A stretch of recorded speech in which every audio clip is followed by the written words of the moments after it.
Olá pessoal, vamos para a nossa aula sobre a crise na Venezuela. Vamos começar aqui pelas características gerais. A Venezuela é um país com quase 30 milhões de habitantes, muito rico em petróleo, né, principalmente na bacia do rio Orinoco, né, tem a maior reserva mundial. Então, pensando em países, é o que tem a maior reserva mundial. Lembrando que a região que tem muita reserva de petróleo e grande produção mundial é o Golfo Pérsico, né? Ali Irã, Iraque, Kuwait, Arábia Saudita, tá bom? E o petróleo é a principal fonte de riqueza da Venezuela, né? Corresponde aí por quase a totalidade das exportações. A Venezuela ajudou na fundação da Organização dos Países Produtores de Petróleo, a OPEP, que funciona como um cartel, né? Então, são países que decidem o volume da produção e isso acaba ditando o preço do barril no mercado internacional. E apesar de ter essa grande riqueza que é o petróleo, os índices econômicos no país são extremamente baixos, né? A inflação aqui em 2008, que foi algo impressionante, né? O Fundo Monetário Internacional havia feito uma previsão, a inflação deveria ficar ali mais ou menos por volta de 1 milhão%. E no final das contas, a inflação medida chegou a 1,7 milhão%, né? O governo venezuelano disse que esses números estavam muito superestimados, que na verdade a inflação de 2018 foi de 130.000%, né? Como se isso fosse uma grande vantagem, né? Porque são números estratosféricos, né? Você tem um país marcado por muita instabilidade política, né, em virtude da violência que existe entre governistas e oposicionistas. E isso acaba afetando o abastecimento, e aí a população vive uma situação de desnutrição, né, de fome, e acaba gerando aí mais ou menos 90% da população vivendo na pobreza. E essa situação que a gente tem hoje na Venezuela, ela está amarrada a um contexto histórico. Então, por exemplo, Hugo Chávez, o presidente eleito em 1998, foi eleito com a promessa de gerar um país mais igualitário, né, que cuidasse da população mais carente, mais pobre, que combatesse os privilégios. E para isso ele dizia que precisaria fazer algumas mudanças na estrutura do país, né? E aí ele começou a mexer já em 99 na Constituição, mudando o tempo de mandato presidencial, de 5 para 6 anos. E aí ele convoca uma nova eleição, ele foi eleito, né? E aí você passa a ter já uma oposição mais organizada da Fé de Câmeras, que é como o sindicato patronal dos empresários, a Conferência dos Trabalhadores, né, que é, digamos assim, que é a central sindical, né, a grande imprensa, dentre elas uma grande empresa de TV, que é a Rede Caracas de televisão, a própria Igreja Católica, né, participando dessas questões políticas nacionais. E aí no ano de 2001, Hugo Chávez vem com leis polêmicas, né? Uma delas é a expropriação de latifúndios improdutivos e a outra é a cobrança de impostos sobre transações bancárias, né, e terras inexploradas. Então isso acaba desagradando principalmente a elite econômica do país, né?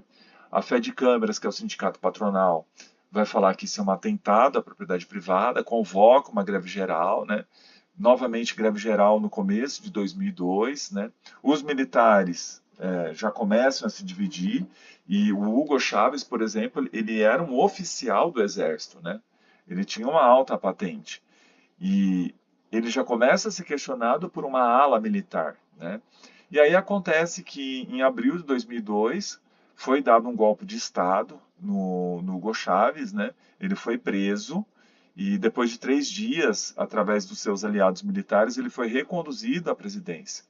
Acabou enfrentando uma nova greve geral, né? E tudo isso já começa a prejudicar muito a economia do país, né? Essa instabilidade política já começa a resultar em frutos negativos. Em 2005, você tem uma eleição parlamentar, né? E aí candidatos vinculados ao chavismo, eles se tornam a maioria do Congresso Nacional, porque a oposição boicotou a eleição, não quis participar. Em 2006, Hugo Chávez foi reeleito. Em 2009, ele mexe de novo na Constituição e agora ele coloca, com aprovação, né, inclusive de um referendo popular, a reeleição indefinida, ou seja, ele poderia se tornar presidente por quanto tempo ele quisesse, né, concorrer. Ele foi eleito em 2012, só que ele fica muito doente e acaba morrendo em 2013. E aí você tem uma nova eleição ainda em 2013, e até então o vice-presidente Nicolás Maduro, ele foi eleito presidente. Então Nicolás Maduro, que é o atual presidente da Venezuela, ele está há mais de 10 anos no poder. Porém, aqui em 2013, a eleição dele foi muito contestada porque a margem da vitória foi bem pequena. Então você tem denúncia de fraude, você tem violência, tem protesto. Então o país mergulha nessa convulsão social mais ainda, né? 2015 você tem uma eleição parlamentar e dessa vez a oposição participa e conquista a maioria das cadeiras do parlamento. Só que o Nicolás Maduro, em 2017, ele convoca uma nova Assembleia Constituinte e aí você cria um Congresso Nacional paralelo, alternativo. E, a princípio, esse Congresso Nacional deveria fazer uma nova Constituição. E aí o Nicolás aproveita também para legislar com essa Assembleia Constituinte. Ou seja, é como se ele tivesse dado um drible no Congresso Nacional. Em 2018, você tem nova eleição presidencial, a oposição boicota essa eleição, então o Nicolás Maduro ele foi reeleito, né? Aí você passa a ter um não reconhecimento internacional, porque de novo você tem denúncia de fraude. Então, Estados Unidos, Argentina, Colômbia não reconhecem a eleição. E aí você vai ter um fato muito curioso. Você tem uma pessoa chamada Juan Guaidó, que é o homem que você vê na foto, que ele era o presidente da Assembleia Nacional, ou seja, do Congresso legítimo, né? Não daquele alternativo da Assembleia Constituinte, é o Congresso Nacional legítimo, ele era o presidente desse Congresso Nacional, e ele se autoproclama também presidente da Venezuela. Né? Ele promete anistia aos militares que abandonassem o apoio a Nicolás Maduro, né? Ele prometia fazer um governo de transição e convocar novas eleições, eleições limpas, justas. Né? Passa a ter o reconhecimento internacional como presidente, né? Brasil, Estados Unidos, Canadá, França, Alemanha, entre outros, mas também outros países não reconhecem Guaidó como o legítimo presidente, dentre eles Rússia, China, a Índia, né? Mas de fato, de concreto, quem tem o poder presidencial nas mãos é sempre o Nicolás Maduro. O Juan Guaidó se autoproclama presidente, mas ele não tem força, não controla o Estado para executar a política, né? E aí, nessa situação de convulsão social, de briga, de pobreza, de violência, de desnutrição, você tem muitos venezuelanos indo para a Colômbia. Né? A grande maioria vai para a Colômbia. E outros venezuelanos que vêm para o Brasil, né? Entrando aqui por Roraima, passando pelo município de Pacaraima. E aí a gente passa a ter casos de xenofobia aqui no Brasil relacionadas aos venezuelanos. Tá? Bom, mais recentemente, no ano passado, no mês de julho, você tem novas eleições presidenciais. Aí você tem a participação de observadores internacionais, né?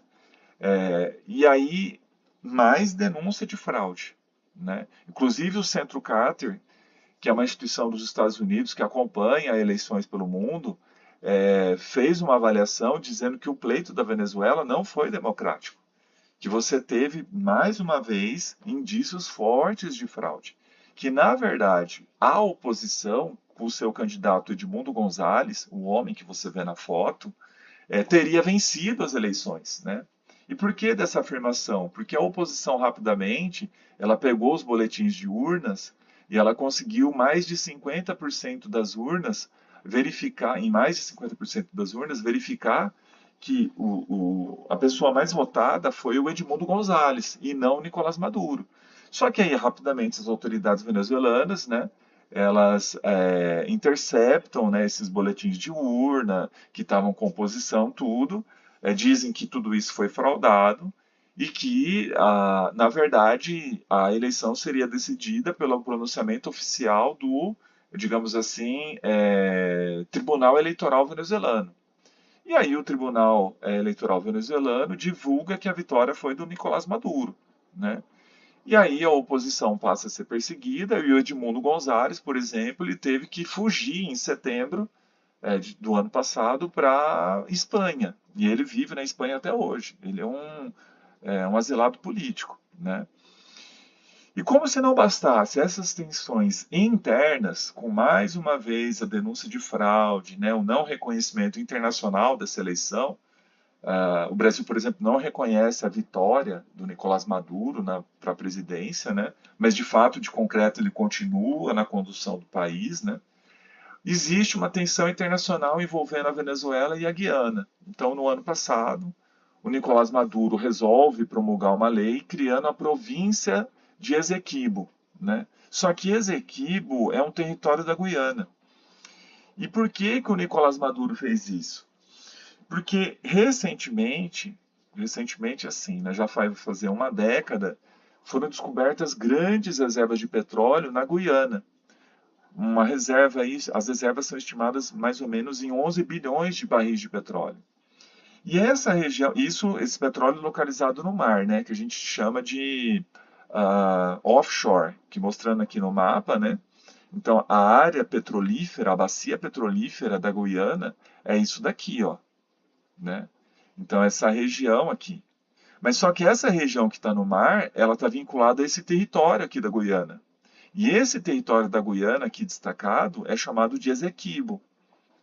E aí a Venezuela está reivindicando esse território para si. O território de Esequibo, né, reivindica o território de Esequibo e, consequentemente, o domínio marítimo, que vai pegar essa área de petróleo, né? E o território aqui de Esequibo já é rico, porque ele tem bastante ouro, bauxita e urânio, né? E na última década foi descoberto o petróleo na região de Esequibo, na região marinha de Esequibo, né? E aí o que acontece? Existe uma discussão através de documentos históricos para brigar sobre o domínio territorial, né? Então a Guiana afirma que essas terras elas são dela por causa de um acordo de fronteira estabelecido entre a Venezuela e o Reino Unido em 1899, porque a Guiana era colônia da Inglaterra. Entretanto, antes da independência da Guiana, em 1966, a Venezuela assinou um acordo com o Reino Unido que haveria uma rediscussão das linhas fronteiriças, né? E que isso teria que ser uma solução negociada. Foi o que não aconteceu até hoje.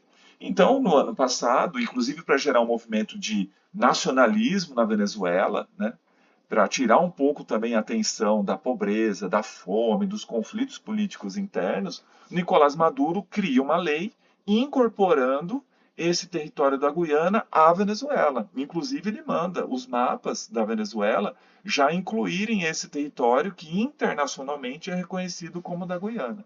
Tá? Então, esses são os problemas enfrentados aí no nível internacional, né? Valendo ressaltar agora que mais recentemente, né, a Venezuela tem se atritado com os Estados Unidos porque o Trump afirma que da Venezuela tem partido muito narcotráfico, né? E aí você tem o deslocamento de uma força aeronaval dos Estados Unidos que está interceptando lanchas de alta velocidade que supostamente estariam transportando droga da Venezuela, né? Então você tem mais essa tensão com os Estados Unidos.